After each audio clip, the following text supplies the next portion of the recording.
The words hit me like a fist to the chest. I think we should take a break. Sarah's voice was soft, almost tender, but her eyes darted to the floor, avoiding mine. We stood in her cramped apartment kitchen, the air thick with the scent of burnt coffee and the faint hum of the fridge. My pulse thundered in my ears, drowning out the distant city traffic. I opened my mouth, but all that came out was a weak, okay. Her ex, Daniel, had moved back to town that week. I didn't mention it. Neither did she. I leaned against the counter, the cold edge biting into my palms. My mind raced, replaying her words, searching for the crack in her tone that might betray her. Was it hesitation? Guilt? Or just exhaustion? We'd been together 2 years. 2 years of late-night talks, shared playlists, and her head resting on my chest as we watched old movies. Now her arms were crossed, her shoulders hunched, as if shielding herself from me. The kitchen clock ticked louder than it should have, each second stretching the silence between us. Why? I finally asked, my voice rough, like I'd swallowed gravel. She shifted, her sneakers squeaking against the linoleum. I just need space, Ethan. To figure things out. Her words were vague, slippery, like she was handing me a puzzle with half the pieces missing. I wanted to press her, to demand what things meant, but the look in her eyes, distant, almost pleading, stopped me. I nodded, grabbed my jacket, and walked out, the door clicking shut behind me like a gunshot. Outside, the autumn air stung my face, sharp with the scent of damp leaves and exhaust. The city pulsed around me, honking cabs, flickering streetlights, strangers brushing past. But I felt untethered, like I was falling through the cracks of my own life. My phone buzzed in my pocket. A text from Sarah. I'm sorry. It's not you. I stared at it, the words blurring as my eyes burned. Not me? Then who? Daniel's face flashed in my mind, his smug grin. The way he'd always lingered too long when he dropped by to pick up old stuff during our first year together. I walked aimlessly, my boots scuffing the uneven sidewalk. Memories clawed at me. Sarah laughing at my terrible cooking, her fingers tracing circles on my arm. The way she'd whisper my name in the dark. But other images crept in. Her phone lighting up at odd hours, her sudden work dinners. The way she'd started locking her screen when I walked into the room. Small things I'd brushed off, rationalized as paranoia. Now they glowed like embers, threatening to ignite. By the time I reached my apartment, my hands were trembling. I poured a glass of whiskey, the liquid sloshing against the sides as I sank onto the couch. My phone sat on the coffee table, taunting me. I wanted to call her, to beg for answers, but pride, or maybe fear, kept my fingers still. Instead, I scrolled through our old texts, searching for clues. A month ago, she'd sent me a heart emoji at 2 a.m. 2 weeks ago, she'd canceled plans, claiming a headache. Last week, she'd mentioned Daniel in passing. He's back in town, got a job downtown.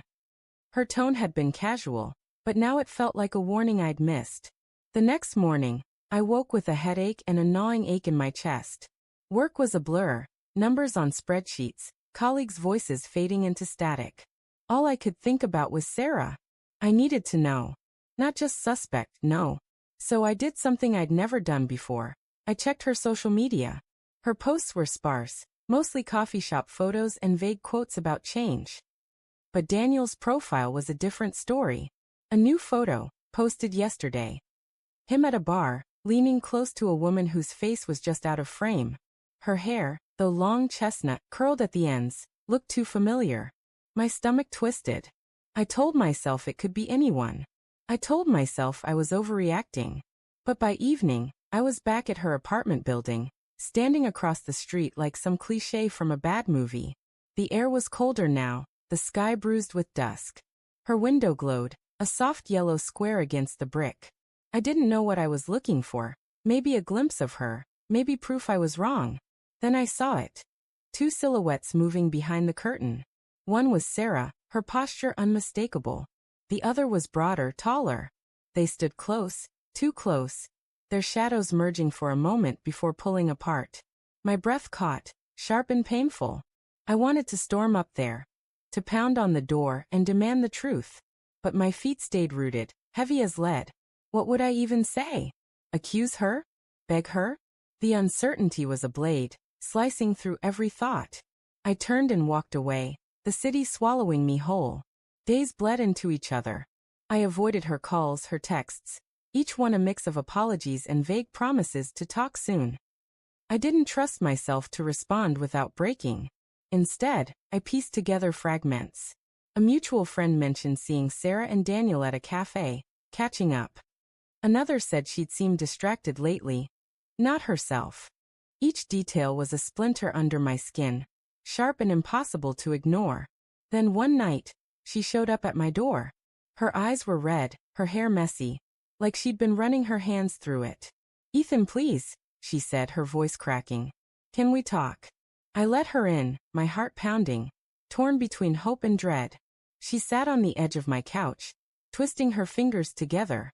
"I didn't mean for this to happen," she started, and my blood ran cold. She didn't say his name, but she didn't need to. She talked about feeling lost, about old feelings resurfacing, about how she'd seen Daniel, just to talk, and it spiraled. "I didn't cheat," she insisted, but her voice wavered, and her eyes wouldn't meet mine. "It's just complicated." "Complicated?" I echoed, my voice low, dangerous. "You told me you needed space, Sarah. The same week he came back. And now you're here, telling me it's complicated?" My hands clenched, nails biting into my palms. I wanted to believe her, to cling to the version of her I'd loved. But the truth was a shadow, creeping closer with every word she didn't say.